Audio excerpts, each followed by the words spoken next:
धनबाद केंद्र क्षेत्र के अंतर्गत आने वाले धनबाद बोकारो रांची NH 18 मुख्य मार्ग पर अचानक भूधंसान की गंभीर घटना सामने आई। सड़क लगभग 2-3 फीट नीचे जाने के कारण प्रशासन ने एहतियातन इस व्यस्त 4-लेन मार्ग को पूरी तरह बंद कर दिया। केंदुआडीह थाना पुलिस के अनुसार मंगलवार देर शाम सड़क में हल्की धंसान के संकेत मिले थे, लेकिन बुधवार सुबह तक स्थिति काफी गंभीर हो गई। इसके बाद पुलिस ने तत्काल दोनों ओर बैरिकेडिंग कर यातायात रोक दिया और आसपास के लोगों को सुरक्षित स्थानों पर हटाना शुरू किया। स्थानीय निवासी दीनानाथ ठाकुर के मुताबिक इस क्षेत्र में 6 अप्रैल को 3 दुकानों में दरारें पड़ चुकी थी। ये दुकानें पुराने महाप्रबंधक आवास परिषद की दीवार से सटी हुई थी। घटना के बाद प्रशासन और BCCL द्वारा मिट्टी भराई कर स्थिति संभालने का प्रयास किया गया था। 4 दिसंबर 2025 में इस इलाके में कार्बन मोनोऑक्साइड गैस के रिसाव से 3 लोगों की मौत हो चुकी है। इसके बाद से जिला प्रशासन और BCCL लगातार जमीन के भीतर नाइट्रोजन गैस भरकर आग और जहरीली गैस के प्रभाव को नियंत्रित करने की कोशिश कर रहे हैं। विशेषज्ञों का मानना है कि भूमिगत आग और गैस रिसाव के कारण जमीन कमजोर हो रही है, जिससे इस तरह की घटनाओं का खतरा लगातार बना हुआ है। प्रशासन ने लोगों से अपील की है कि वे प्रभावित क्षेत्र से दूर रहें और सुरक्षा निर्देशों का पालन करें। आज धनबाद बोकारो मुख्य मार्ग जो NH 32 पहले था, अभी NH 18 है, वह केंदुआडीह थाना के सामने ही बुरी तरह धंस गया है। हमको लगता है 2-3 फीट का मतलब धंसा हुआ है इसमें। और इसके एक सप्ताह पहले उसी जहाँ धंसा उसके बगल में एक दुकान था, दुकान भी पूरा धंस गया था, क्षतिग्रस्त हो गया था। और उसके 3 महीना पहले एकदम उसी जगह पर एक प्रियंका देवी थी, उसका देहांत हो गया था गैस के कारण। उसका घर में गैस का रिसाव हो गया था, जहरीला गैस था। सुरेंद्र सिंह नाम का एक व्यक्ति थे, उनका भी मृत्यु गैस के कारण हो गई थी। लेकिन इतना होने के बावजूद BCCL प्रबंधन जो है, BCCL की नाकामी के चलते यह घटना हो रही है। BCCL प्रबंधन अभी तक कोई ठोस कदम नहीं उठा पा रहा है, जिसके चलते जान माल की और भी अधिक क्षति होने की आशंका है। यहाँ सभी लोग आज की इस घटना में तो किसी प्रकार का जान माल की क्षति नहीं हुई है, लेकिन उसके बगल में जो घर है ना, जिसमें लोग रह रहे हैं, घर पूरा बुरी तरह फट गया है। हो सकता है घर अंदर चल जाए, क्या कि इसके पूर्व 1996 में घर यहाँ एक चौरसिया जी का घर था, वह पूरा चला गया था और 3 व्यक्ति का पता भी नहीं चला था कि कहाँ चला गया। लेकिन उसके बाद भी यहाँ लोग और यहाँ का जो लोग हैं वह सुरक्षित जाना चाहते हैं, पुनर्वास चाहते हैं, लेकिन BCCL उचित मुआवजा नहीं देकर यहाँ लोगों को भरमा करके रखी है।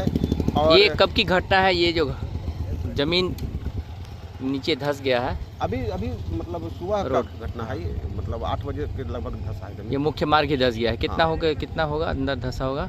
अंदर धंस गया 2-3 फीट, मतलब पूरा नीचे चला जा रोड ही नीचे चला गया है। धीरे जा रहा है। तो इसके पीछे की क्या कारण माना जा रहा है? इसका पीछे कारण है कि पूर्व में BCCL जो अपना ये चलाया है, सीम चलाया है, वो सीम को खाली छोड़ दिया है और उसमें जहरीला गैस भर गया है, जिसके चलते गैस जो है उफान लेता है, कहीं फाड़ देता है, कहीं धंसा देता है। यही आपका परिचय?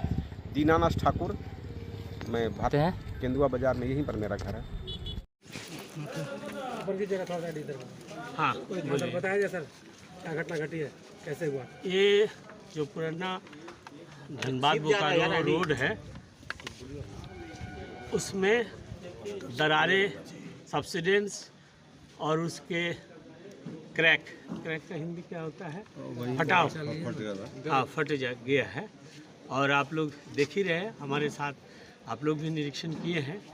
ये क्षेत्र 1992 से लेकर के 1945 तक काम किया गया है, जिसमें भूमिगत DP लेडिंग की केबिंग के द्वारा काम हुई थी। उस समय जंगल एरिया था, आबादी नहीं थी। पर 3 दिसंबर को हम लोगों को ये गैस प्रभावित क्षेत्र के रूप में कोई सिम्टम मिला।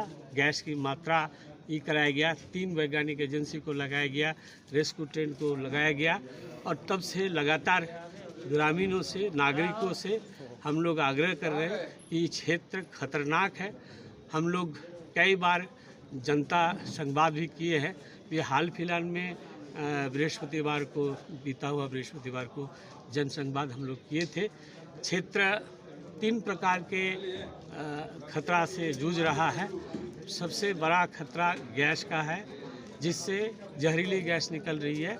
आदमी की जान में किसी भी समय घर में रहने से घटना हो सकता है। तो ये गैस ना आदमी को पहचानता है, ना आपको समय को पहचानता है। वो चपेट में आने से उसका क्षति होगा। दूसरा, ये अग्नि प्रभावित क्षेत्र है। आप लोग देख ही रहे हैं कि अग्नि प्रभावना की मात्रा कई जगह बढ़ा हुआ रहता है। टेम्परेचर भी बढ़ रहा है, अभी गर्म काल है। और इसके तीसरा जो है सब्सिडेंस, कुछ दिन पहले यहाँ कई दुकानें पे दरार लगा था।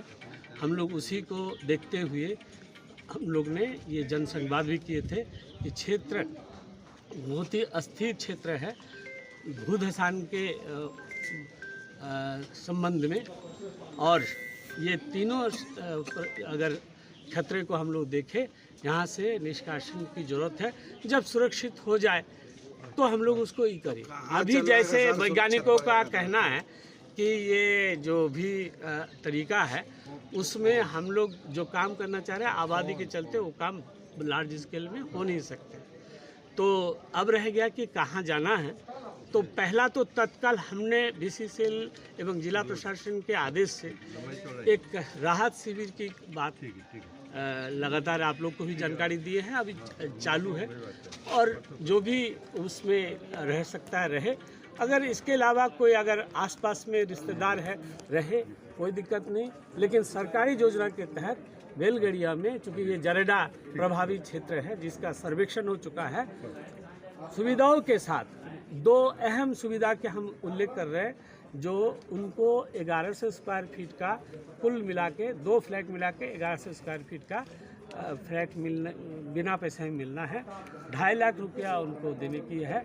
और ऐसा सुनहरे मौका आया है जो अपने ज़मीन नहीं है, फिर भी हम लोग ये सुविधा दे रहे हैं। चूँकि जनता है, हमारे नागरिक है, तो हम इसमें मानविकता के विचार करते हुए ये योजना पारित कराया है। और इसके अलावा बहुतों को शिकायत था कि खटाल नहीं है, मार्केट नहीं है, दूध नहीं मिलता है, वहाँ रात में लाइट नहीं चलता है। तो वो स्थिति कई साल पहले थी। आज के डेट में खटाल भी वहाँ बनने के लिए हो गया, मार्केट भी बन गया है, खाना वहाँ पहुँच गया है, जरेडा के कार्यालय पहुँच गया, तत्काल आप कर सकते हैं, लाइट के सारे व्यवस्था हो गया, रोड की चौड़ीकरण हो गया है। तो मैं आप लोग के माध्यम से पत्रकार बंधुओं से आग्रह करता हूं कि आप जान है तो जहान है, जान बचे तो लाखों। अभी सड़क इसी के उसके लिए भी क्या प्रयास के लिए परिवर्तित मार्ग के दिशा निर्देश हम लोग अभी तत्काल लिए हैं। थाना के बड़े बाबू और यहाँ के जो अंचल अधिकारी साहब हैं, हम लोग ने मार्ग लिए हैं। लेकिन उसके जो संबंधित अधिकारी हैं वो भी आ रहे हैं और उसके हिसाब से जो दिशा निर्देश BCCL को मिलेगा, BCCL अक्षर उसको पालन करेगा। अभी जो सर आए हुए थे वो सर क्यों चले गए? ये लोग कुछ चीज़ें रहती है, भयावहता क्या है, नहीं सब चीज़ नहीं बोला जा सकता है। आप लोग भी जानते हैं चीज़ें कॉन्फिडेंशियल होती है।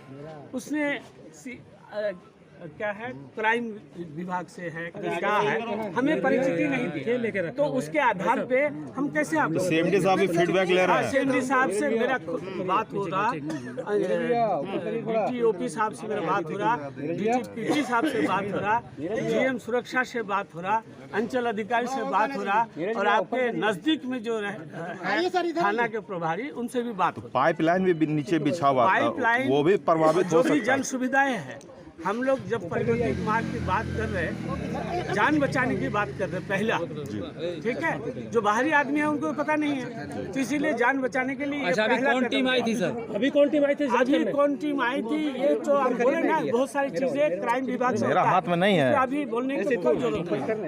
ठीक। 7 बजे के पहले 10-15 मिनट पहले 7:15 का घटना है। ये सड़क अचानक बैठने लगा, दब गया। ये कौन सी सड़क है? ये मुख्य मार्ग है, राजधानी को जोड़ने वाला। धनबाद गोविंदपुर के लोग, चाहे जितना भी लोग इसी मार्ग से जाते हैं, और ये मुख्य मार्ग है। ये रांची के लिए जुड़ा, रांची का मुख्य मार्ग है, जहाँ से जोड़ा जाता है, राजधानी को जोड़ा जाता है। कितने 4 माह पूर्व यहाँ पर गैस रिसाव हुआ, तो जो लगभग आप देखे होंगे कि यहाँ 4 माह से कोई ऐसा काम BCCL नहीं किया जिससे यहाँ का जनता को फायदा। इस घटना में 3 लोगों की मृत्यु भी हुई, गैस रिसाव के कारण 3 लोगों की मृत्यु भी हुई, और मतलब सैकड़ों के तादाद में लोग बेहोश हुए, जिसका चिकित्सीय उपचार होने के बाद वो स्वस्थ हो पाए हैं। यहाँ आने वाला समय में ये स्थिति बहुत ही भयावह होगी। आज ये सड़क धंसा है। एक चीज़ और आपको मैं बता देना चाहता हूँ, ये सड़क नहीं धंसा है, ये अब मतलब एक तरह का देखा जाए जो व्यवस्था है धनबाद तक जाने का पानी का, वो व्यवस्था भी चरमराने जा रहा है। आप जानते होंगे कि ये यहाँ पर 18 इंची 16 इंची जो पाइप है, आधा आपका पूरा भुल्ली श्रमिक नगरी पूरा भुल्ली में यहीं से पानी सप्लाई होता है, आपका जामा डूबा से यहीं से पाइपलाइन गया हुआ, आधा मटकुरिया आपका यहीं से पाइपलाइन जाता है। मेरे ख्याल से लोयाबाद, बांसजोड़ा सभी क्षेत्र प्रभावित होंगे। बहुत बड़ा आबादी को पानी के लिए तरसना पड़ेगा। अगर ये सड़क को क्षति होता है तो सबसे ज़्यादा नुकसान इतना लोगों, इतना क्षेत्र की जनता को सबसे ज़्यादा होगा पानी के लिए। आपका परिचय? मेरा नाम कृष्णा राउत है, मैं पार्षद प्रतिनिधि हूँ वार्ड 12।